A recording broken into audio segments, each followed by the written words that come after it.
How to crack zip password online. Go to ezyZip.com, and under Other Tools navigate to the Password Recovery tool. Click Select Zip File to crack. To open the file chooser, or drag and drop the zip file directly onto ezyZip. If you have a custom password list, enable Use My Own Word List, otherwise ezyZip uses its built-in word list.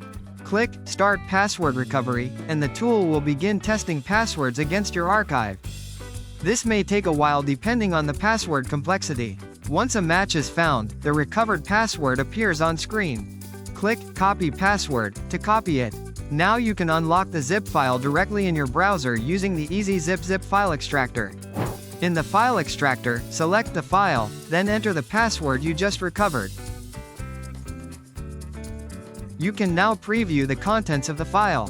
If you are satisfied, you can save the files by clicking the Save button.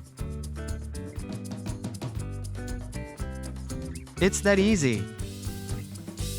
Don't forget to like and subscribe. It would mean a lot to us.